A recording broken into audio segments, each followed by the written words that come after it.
दोस्तों नमस्कार। किसी देश की जीडीपी की दर क्या है, उस देश की अर्थव्यवस्था किस रफ्तार से बढ़ रही है या बढ़ेगी, इन सब का पता लगाने के लिए अलग अलग रैंकिंग सिस्टम तैयार किए जाते हैं ताकि पता लगाया जा सके कि कौन सा देश किस दर से तरक्की कर रहा है या वहाँ की जीडीपी गिर रही है। यानी कहें कि किसी भी देश की परफॉर्मेंस चेक कर सकते हैं। जहाँ कोई गड़बड़ी है उसे सुधार कर अर्थव्यवस्था को बेहतर बनाया जा सकता है। लेकिन जितना यह जानना जरूरी है कि किसी देश की जीडीपी ग्रोथ कितनी बेहतर है, उतना यह भी जानना जरूरी है कि उस बढ़ती इकोनॉमी का फायदा वहां की जनता को भी उतना ही मिल पा रहा है या नहीं। क्योंकि कई बार देखा गया है कि कुछ देशों की जीडीपी तो अच्छा ग्रोथ करती है लेकिन उसका फायदा वहां की जनता को नहीं मिलता। हमारी आज की पोस्ट भी भारत की इसी जीडीपी ग्रोथ पर होने वाली है, जिसके बारे में आप पिछले कुछ सालों से सुनते आ रहे हैं कि हमारी जीडीपी ग्रोथ काफी बेहतर है। आप इन रैंकिंग सिस्टम के आधार पर सुनते आ रहे होंगे कि हमारी जीडीपी की दर 5%, 7% की दर से बढ़ती नजर आएगी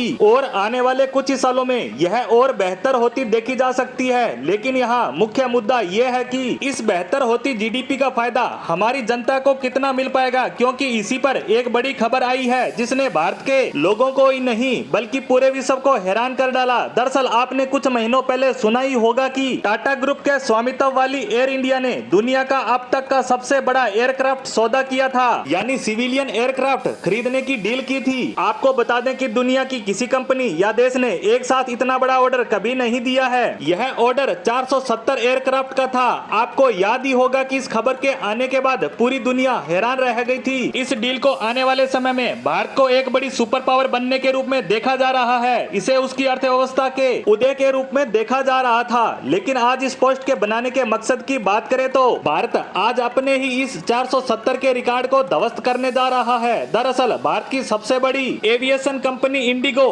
500 एयरक्राफ्ट का ऑर्डर करने जा रही है। इस विशालकाय ऑर्डर की कीमत की बात करें तो यह तकरीबन $50 बिलियन के करीब होगी। और इसमें सबसे मजेदार बात तो यह है कि इस भारतीय कंपनी इंडिगो का यह पहला मेगा ऑर्डर नहीं है। इससे पहले इन्होंने 2017 में 430 एयरक्राफ्ट की डील की थी, जिसकी डिलीवरी अभी तक चल रही है। इससे आगे बात करें तो इंडिगो ने 2019 में 300 एयरक्राफ्ट का ऑर्डर और दिया था, जिसकी डिलीवरी 2030 तक होनी है। और अब इन्होंने 2023 में 500 एयरक्राफ्ट का ऑर्डर और दे दिया है। यानी इंडिगो लगभग इतनी वैल्यू के ऑर्डर दे चुकी है जितनी हमारी पड़ोसी देश पाकिस्तान की टोटल जीडीपी है। अब आप सोच रहे होंगे कि इतने बड़े बड़े ऑर्डर देकर ये भारतीय कंपनियां आखिर करेगी क्या? तो इसका उत्तर है, जब किसी देश की जीडीपी बढ़ती है तो उसका फायदा वहाँ की जनता को मिलता है। वहाँ नए नए रोजगार के अवसर पैदा होते हैं और जनता की इनकम के सोर्स बढ़ते हैं। और जब वहाँ की जनता की इनकम बढ़ती है तो वह अपने ट्रेवलिंग पर खर्च को भी बढ़ाते हैं और इसी का असर पिछले 5-6 सालों में देखा जा सकता है। अब आम आदमी भी हवाई जहाज से यात्रा करने लगे हैं और इसी का फायदा ये एविएशन कंपनी उठाना चाहती है